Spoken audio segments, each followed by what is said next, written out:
Everyone. जहां हमने last lecture में मोल कॉन्सेप्ट पे स्टॉप किया था, आज हम उसी से आगे डिस्कस करते हैं, जहां हम बात करेंगे मोल कॉन्सेप्ट की या मोल्स कैलकुलेशन की। जहां हमने लास्ट में देखा कि एटॉमिक मास क्या होता है, किस तरीके से कैलकुलेट करते हैं, उनके बारे में हमने लास्ट वीडियो में कंप्लीटली देख लिया था।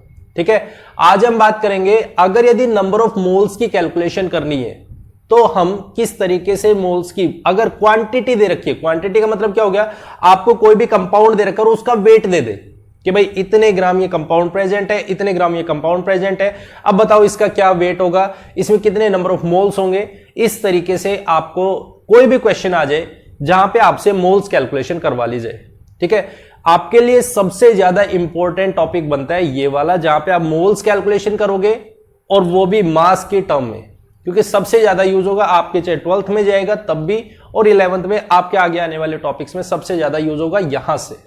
क्लियर है? तो बड़े ध्यान से देखना है, ध्यान से समझना है कि कैसे हम मोल्स की कैलकुलेशन करते हैं, कहां से, मास से। ठीक है, तो देखिए सबसे पहले हम एक छोटी सी चीज समझ लेते हैं। क्या?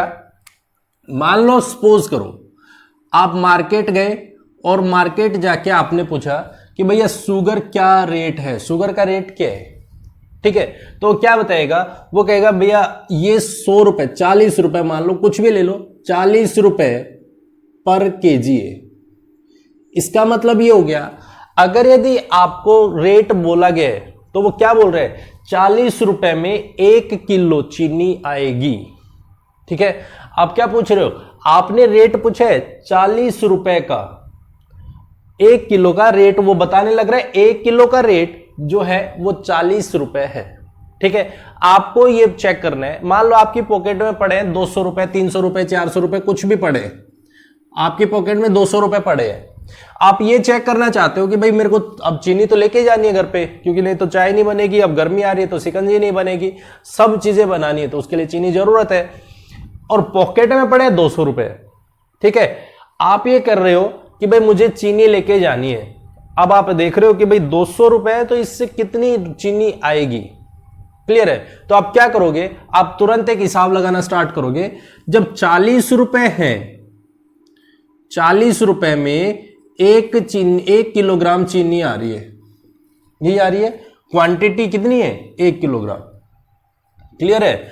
अब आपने ये तो निकाल लिया, इसका मतलब क्या हो गया, अगर 1 रुपए होता, अगर आपके पास 1 रुपए होता तो उसमें कितनी किलोग्राम चीनी आती, वो आती 1 किलोग्राम बटे 40, इतने रुपए की आती, इतने रुपए में, 1 रुपए में इतने किलो चीनी आती। और जब आपके पास में 200 रुपए हैं, 200 रुपए, तो आप क्या कर रहे हो, 200 रुपए में कितनी चीनी आएगी, वो आएगी 1/40 गुणा 200, इतने किलोग्राम आपके पास में चीनी आ जाएगी, वो आ जाएगी 5 किलोग्राम। मतलब आप 5 किलो चीनी ले सकते हो। आपने तुरंत हिसाब लगाया कि अरे 5 किलोग्राम चीनी, बहुत अच्छी बात है, बहुत आराम से हम ले सकते हैं। यहां पे किया क्या है, आपने नंबर ऑफ केजी कैलकुलेट किए, नंबर ऑफ केजी कैलकुलेट किए।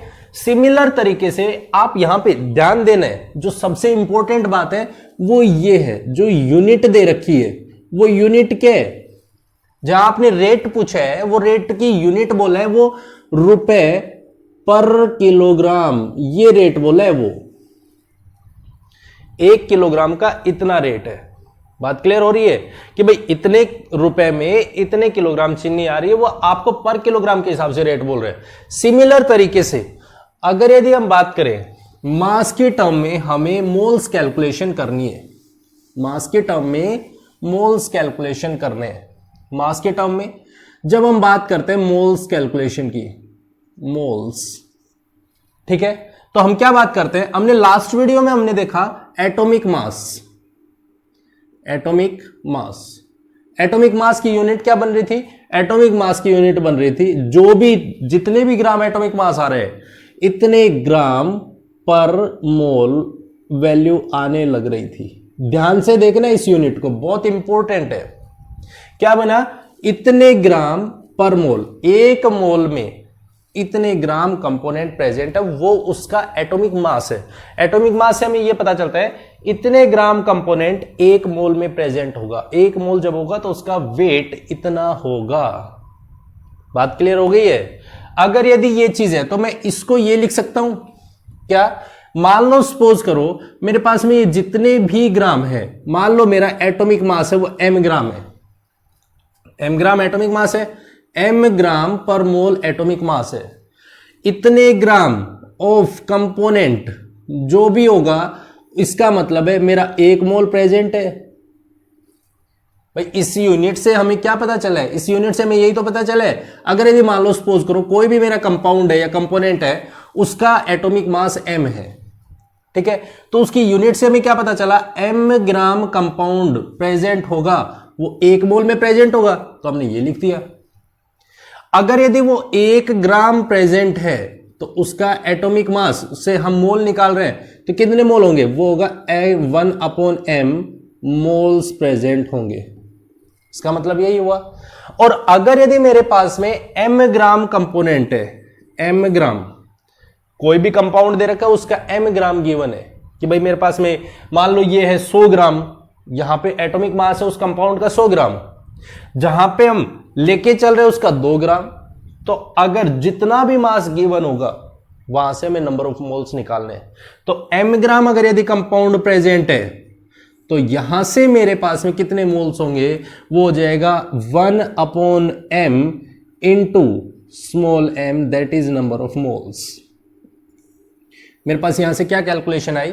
यहां से मेरे पास कैलकुलेशन आ गई कि जो भी मास, ये m क्या रिप्रेजेंट कर रहा है? ये मास रिप्रेजेंट कर रहा है गिवन मास का।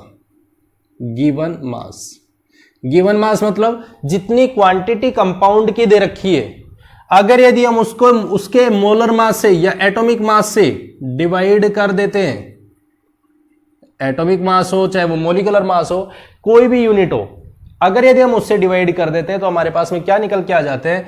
नंबर ऑफ मोल्स निकल के आ जाते हैं। बात क्लियर हो गई है?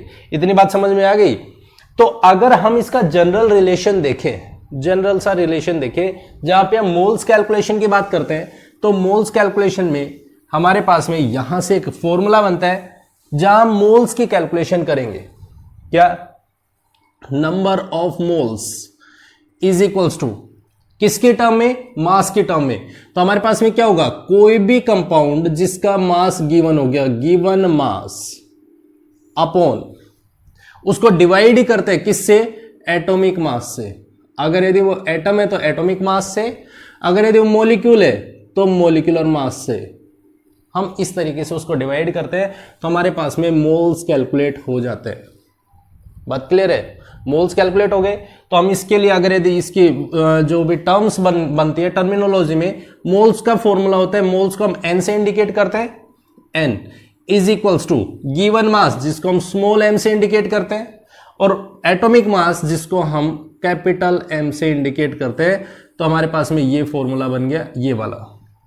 अब मास की जो यूनिट होगी वो ग्राम होती है, मोलिकुलर मास की या एटॉमिक मास की यूनिट होती है वो ग्राम पर मोल होती है, और मोल्स की यूनिट होती है वो मोल होती है।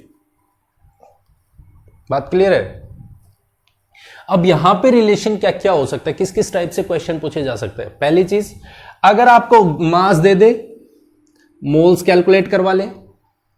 आपको अगर यदि कोई भी कंपाउंड दे रखा है जिसमें आपको मोल्स दे दे और एटॉमिक मास आपको पता होता है तो मास कैलकुलेट करवा ले, ये चीज भी हो सकती है।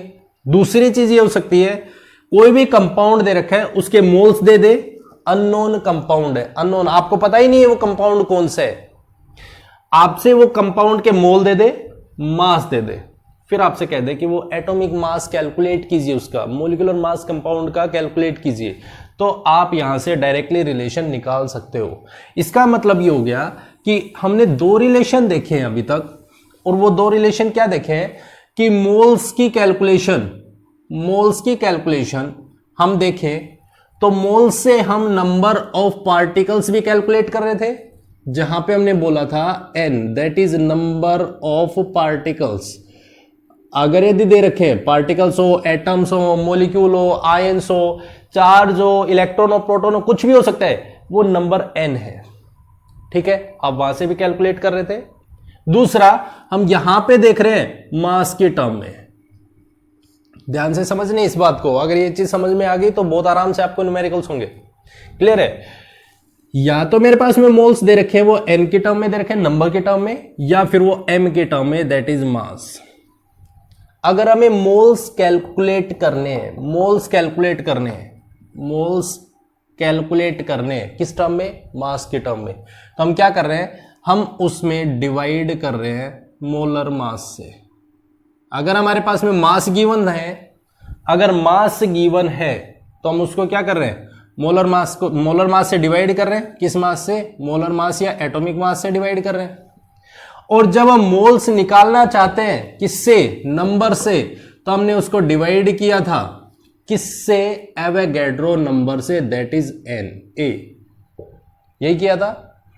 और अगर यदि हमें नंबर ऑफ पार्टिकल्स निकालने हैं या मास निकालना है किसी भी कंपाउंड का जहां पे हमें मोल्स गिवन है और एटॉमिक मास गिवन है, तो हम क्या करते हैं, अगर यदि मोल्स कैलकुलेट करने हैं, मोल्स दे रखे हैं, एटॉमिक मास कैलकुलेट करने हैं, तो हम उसको क्या करेंगे, मोलिकुलर मास से मल्टीप्लाई कर देंगे, तो हमारे पास में मोल्स आ जाएंगे, मोल्स आ जाएंगे।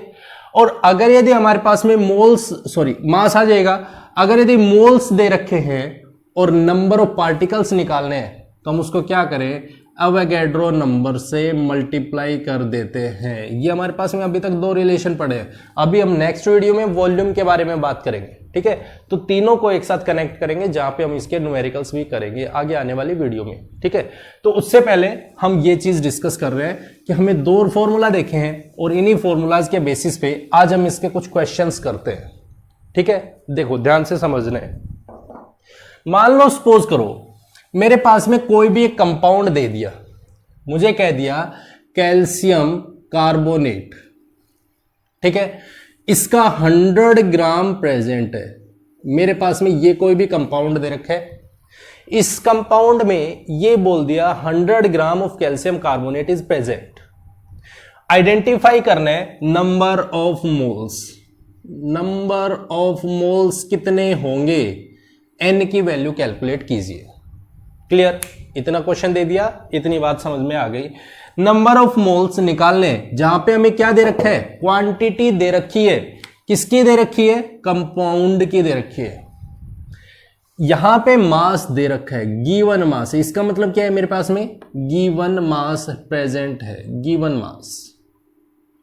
मोल्स निकाल सकते हैं, किससे निकालते हैं? मोल्स का फॉर्मूला होता है given mass upon molecular mass, या हमारे पास में ये कह सकते हैं एटॉमिक मास। बात क्लियर हो गई? Given mass upon molecular mass से। तो गिवन मास कितना है, दैट इज 100। ये तो हमें पता है क्योंकि हमने देख लिया 100 ग्राम प्रेजेंट है, 100 ग्राम प्रेजेंट है। अब कैल्शियम कार्बोनेट, कैल्शियम कार्बोनेट ये किस किस से मिलके बना है? एक कैल्शियम से प्लस एक कार्बन से प्लस 3 ऑक्सीजन से। इसका मतलब यही तो है, एक कैल्शियम, एक कार्बन, 3 ऑक्सीजन। क्लियर है? अब एक कैल्शियम का एटॉमिक मास कितना होता है? एक कैल्शियम का होता है 40, बहुत बढ़िया, कैल्शियम का 40 होता है, प्लस एक कार्बन का atomic mass that is 12, that is 12। एक कार्बन है तो इसका मतलब 1 से मल्टीप्लाई कर लो।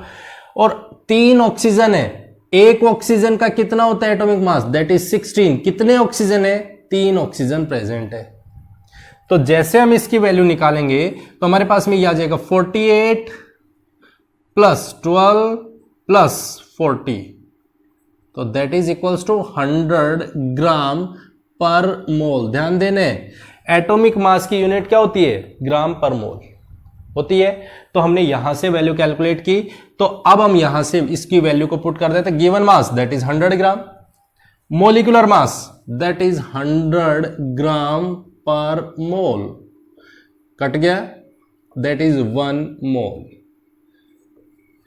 तो ये हमारे पास में आ गया इसका कैलकुलेशन, किस तरीके से हम मोल्स कैलकुलेट करते हैं। नंबर ऑफ मोल्स अगर हमारे पास में प्रेजेंट है, कौन? मास प्रेजेंट है, मास दे रखा है, फिर हमसे कैलकुलेट करवा लिया कि बताइए उसका एटॉमिक उसका नंबर ऑफ मोल्स कितना है। पहला केस जहां पे हम बात कर रहे हैं मोल्स कैलकुलेशन की। क्लियर है? चलो, अब ये तो हो गया मेरे पास में मोल्स कैलकुलेट करवाने का। अब दूसरा क्वेश्चन किस टाइप का बन सकता है?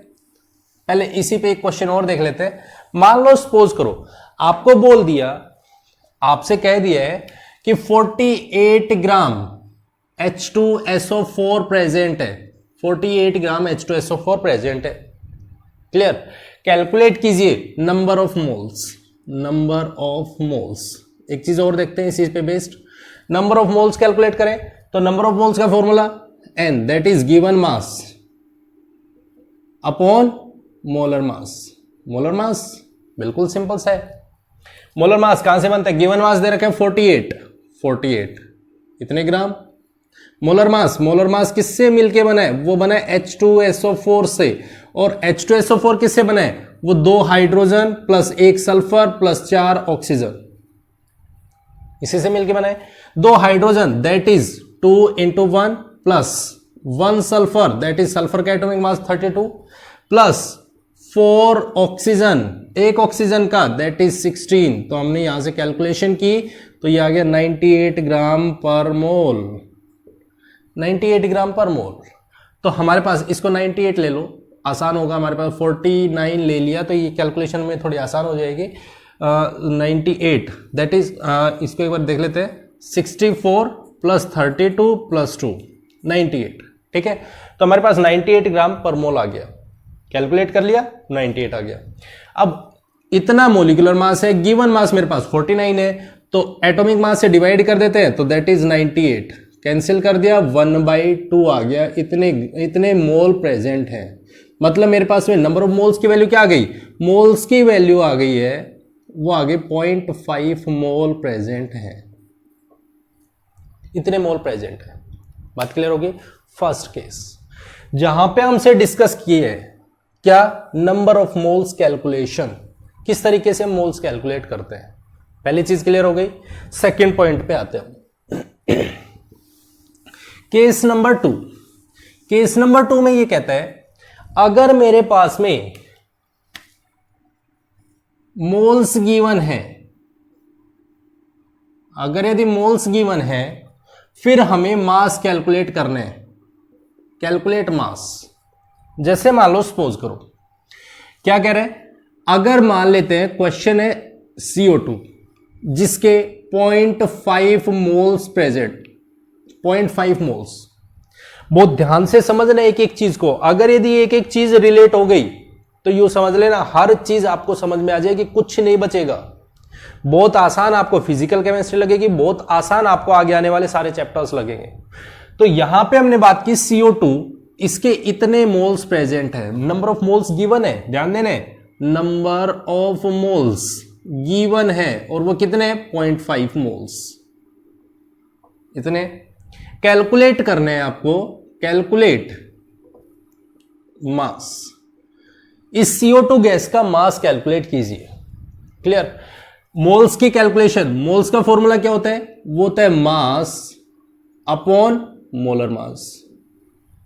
मास आपको कैलकुलेट करना है, ये चीज आपको कैलकुलेट करनी है। क्या मोलर मास आपको निकालना आता है? मोलर मास तो निकालना आता है। CO2 किससे मिलके बना है? एक कार्बन प्लस 2 ऑक्सीजन से, और एक कार्बन का वेट दैट इज 12 और 2 oxygen that is 16 into 2 that is 32 plus 12 that is 44। ये वैल्यू आती है। तो हम यहां से बहुत आसानी से निकाल सकते हैं मास की वैल्यू निकाल रहे हैं तो ये इससे मल्टीप्लाई हो जाएगा। तो mass is equals to 0.5 into 44 that is 22 gram. मेरे पास में इस कंपाउंड का वेट प्रेजेंट है, CO2 गैस है, उसका वेट कितने है? दैट इज 22 ग्राम। कब? जब वो 0.5 मोल प्रेजेंट है। बात क्लियर हो गई। सेकंड क्वेश्चन आपसे इस टाइप से पूछा जा सकता है जहां पे आपसे मोल्स गिवन हो, मोल्स दे दिए, अब आपको वहां से वेट निकालना है। बात क्लियर? तीसरे टाइप का क्वेश्चन देखिए, केस नंबर 3, जहां पे आपको कोई भी अननोन कंपाउंड दे दे। अननोन कंपाउंड का मतलब ये है, मान लो सपोज करो आपको पता ही नहीं है। तीसरा केस नंबर 3, आपको कोई भी एक अननोन कंपाउंड है। अननोन का मतलब ये हो गया आप जानते ही नहीं हो भाई क्या प्रेजेंट है, लेकिन आपको एक चीज प्रेजेंट है, उसमें एक चीज पता है आपको उसके बारे में, वो ये कि मान लो कोई भी अननोन कंपाउंड है X, ठीक है। अब इसके इसके कितने मोल्स, मान लो सपोज करो आपको 0.5 मोल्स आपको उसके दे दिए, आपसे बोल दिया भाई इतने नंबर ऑफ मोल्स उस कंपाउंड के प्रेजेंट है जहां पे उसका वेट कितना है, उसका वेट है 100 ग्राम। सपोज करो आपके पास में यही चीज है, उसका जो कोई भी अननोन कंपाउंड है वो X है, उसके नंबर ऑफ मोल्स है 0.5, उसका वेट है वो 100 ग्राम है। देन फाइंड मास, या हम ये कह सकते हैं मोलिकुलर मास ऑफ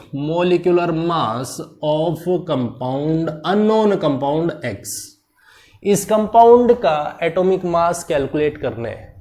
क्लियर? तो हमारे पास में क्या होगा, moles that is equals to mass upon molar mass, ये होते हैं, यही होता है।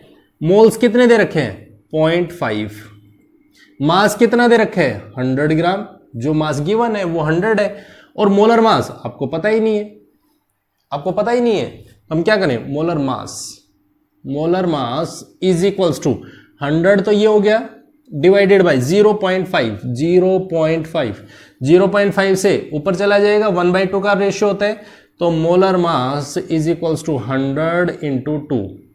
अगर किसी को नहीं आता है तो ऐसे कर सकते हो 5/10 दैट इज 2, और 2 ऊपर चला गया तो ये हो गया। क्लियर है? तो मेरे पास कितना आ गया 200 ग्राम पर मोल। ध्यान देना है, यूनिट सबसे ज्यादा इंपॉर्टेंट है, यूनिट सबसे ज्यादा इंपॉर्टेंट बनेगी, ये कैलकुलेशन ध्यान देनी है। क्लियर है? अब आपको थोड़ा सा कॉम्प्लिकेट करवा दे, थोड़ा सा कॉम्प्लिकेशन का मतलब ये तो आप कह रहे हो कि भाई ये केस तो बहुत आसान है, जहां पे आपने ये तो एक ही फॉर्मूले से चल रहे हैं, कुछ भी प्रॉब्लम नहीं है। प्रॉब्लम बहुत सारी आती है। क्या क्या प्रॉब्लम्स आती है? जैसे मान लो सपोज करो आपसे क्वेश्चन दे दिया और उसमें क्वेश्चन में ये बोल दिया, जैसे आपसे बोल दिया केस नंबर 4, यहां पे डाल लेना केस नंबर 4, जहां पे आपको दो चीजों का रिलेशन दे दे। दो चीजों का रिलेशन क्या? आपको नंबर दे दिया कि भाई कोई भी कंपाउंड है, कोई भी मेरे पास में एटम है, कोई भी एलिमेंट है, उसमें इतने नंबर ऑफ पार्टिकल्स प्रेजेंट है, इतने नंबर ऑफ इलेक्ट्रॉन्स प्रेजेंट है, इतने नंबर ऑफ एटम्स प्रेजेंट है, और फाइंड करो अब इसका मास। अब आपको दोनों रिलेशन ध्यान देने, आपके पास में अब दो रिलेशन बन गए हैं। कौन कौन से? नंबर दे रखा है, आपको मास कैलकुलेट करने, आपको नंबर दे रखा है, मास कैलकुलेट करने। क्लियर है? आपको मास दे दे, उससे आपको कैलकुलेट करवा ले number of particles, number of atoms, number of electrons, number of protons, number of neutron, कुछ भी। अगर आपको मास गिवन है नंबर निकलवा ले, नंबर गिवन है मास निकलवा ले। क्लियर? तो जब भी ऐसे टाइप के क्वेश्चन होंगे तो आपको यह ध्यान देना है, जब एक टर्म को दूसरी टर्म में कंसीडर करवा रहे, एक टर्म से दूसरी टर्म कैलकुलेट करवा रहे, तो उस टाइम पे आपको हमेशा मोल्स से होके गुजरना पड़ेगा। जैसे मान लो सपोज करो, ऐसा नहीं होता है, वो फिल्मों में होता है कि भाई अगर यदि आप उसे मारना चाहते हो तो पहले मेरी लाश से गुजरना पड़ेगा, ऐसा ही केस, वो फिल्मों वाली बात है। बिल्कुल सिमिलर तरीके से आपको यहां पे भी है। अगर यदि आप नंबर से मास निकालना चाहते हो, या आपको मास दे दिया और नंबर निकालना चाहते हो, तो आपको ये बैरिगेट क्लियर करना पड़ेगा। और वो बैरिगेट कौन है? मोल्स है। ध्यान देना इस बात का। जब तक आप मास से मोल नहीं निकालोगे और मोल से नंबर निकालोगे, या आप ये कह सकते हो नंबर से मोल निकालोगे, तभी आप मास निकाल सकते हो। मतलब आपका एक बैरियर पॉइंट है, और वो बैरियर कौन है? वो मोल्स है। तो ऐसे केसेस में जहां पे आपको केस नंबर 4, ऐसे केसेस में फर्स्ट ऑफ ऑल आपको मोल कैलकुलेशन पे ध्यान देना है, मोल कैलकुलेशन पे। और मोल कैलकुलेशन में क्या ध्यान देना है कि आपको जब मोल कैलकुलेट करने हैं, जैसे मान लो सपोज करो, अब इसका सिंपल सा एक क्वेश्चन करते हैं। आपसे कह दिया 3.022 3.011 इंटू 10⁻23 इतने number of particles CO2 gas के प्रेजेंट है, इतने number of particles CO2 gas के प्रेजेंट है, आपके क्वेश्चन में गिवन है। फाइंड करवा ले आपसे mass of CO2 gas, CO2 gas का मास क्या होगा। ठीक है, अब आपको दोनों चीजें गिवन दे रखी है, क्या क्या, आपको नंबर ऑफ पार्टिकल्स दे दिए CO2 गैस के, मास निकालना है। तो आपका सबसे पहला फोकस क्या होगा, आपको मोल्स कैलकुलेशन करनी है, मोल कैलकुलेशन। और मोल कैलकुलेशन कहां से करते हो आप, जब आपके नंबर ऑफ पार्टिकल्स दे रखे हैं तो आप मोल कैलकुलेशन करोगे तो वो क्या होता है, नंबर ऑफ पार्टिकल्स जो गिवन है अपॉन अवोगाड्रो नंबर, यही होता है। नंबर ऑफ पार्टिकल्स कितने, वो है 3.011 10⁻23 डिवाइडेड बाय अवोगाड्रो नंबर की वैल्यू क्या होती है 6.022 10⁻23, 23 से 23 कैंसिल, ये हो गया तो ये हो गया 1/2, दैट इज 0.5 मोल्स प्रेजेंट है। आपके नंबर ऑफ मोल्स आ गए, कितने मोल्स प्रेजेंट है CO2 गैस के, CO2 गैस के 0.5 मोल्स है। और जैसे 0.5 मोल्स है, आप यहां से बहुत आसानी से CO2 गैस का वेट निकाल सकते हो, क्योंकि आपने सीखा है अभी अभी। अगर मोल्स आ गए तो आप मास CO2 गैस का बहुत आसानी से निकाल सकते हो। कैसे, अब मेरे पास में मोल्स आ गए तो moles is equals to mass upon molar mass, यही होता है। मास कितने हैं ये तो आपको पता ही नहीं है, मोलर मास कितने है CO2 गैस का, दैट इज 44। ये चीजें आपको थोड़ा सा धीरे धीरे, आप ये मत सोचना कि CO2 गैस का मोलर मास रट लूं मैं, H2SO4 का रट लूं, नहीं, आपको सिर्फ फॉर्मूला पता होना चाहिए, उसके बाद में आपको खुद कैलकुलेट करना आना चाहिए, धीरे धीरे अपने आप मेमोराइज हो जाएगा। क्लियर है। तो हमारे पास में मोल कितने हैं, दैट इज 0.5, मास कितने हैं ये तो निकालना है, मोलर मास कितने हैं दैट इज 44। तो हमारे पास में मास की वैल्यू क्या आ गई, दैट इज 22 ग्राम प्रेजेंट है आपका कंपाउंड। इतने ग्राम वेट किसका, CO2 गैस का प्रेजेंट है आपके सॉल्यूशन में, चाहे वो गैस कुछ भी है, तो आपको इतनी क्वांटिटी मिल जाएगी। बात क्लियर हो गई, बात क्लियर हो गई। आपको इस तरीके के क्वेश्चन मिल सकते हैं। दूसरा, सेकंड टाइप, आपको मास दे दे, क्वांटिटी दे दे, क्वांटिटी दे दे और फिर आपको कैलकुलेट करवा ले number of atoms, number of protons, number of neutrons, कुछ भी कैलकुलेट करवा ले, वो आप पे ही, मतलब क्वेश्चन पे डिपेंड करता है, ऐसा नहीं है वेरिएशन नहीं, कुछ भी हो सकता है वो।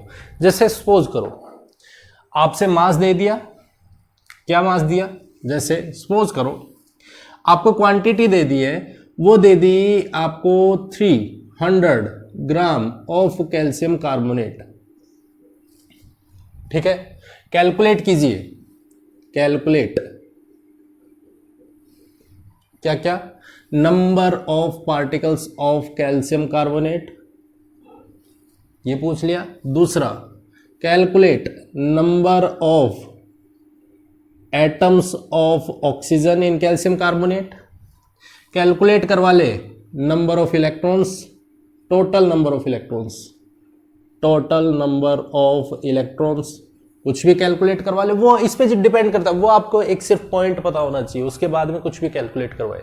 क्लियर है। मेरे पास में इतने ग्राम दे दिया, मोल्स निकालने हैं। सबसे पहला आपको, अगर यदि मास दे रखा है मोल्स निकालने हैं, या सॉरी मास दे रखे नंबर निकालने हैं, नंबर दे रखे मोल्स निकालने हैं, सॉरी मास निकालने हैं, तो हर जगह पे आपको मोल्स के थ्रू होके ही गुजरना पड़ेगा।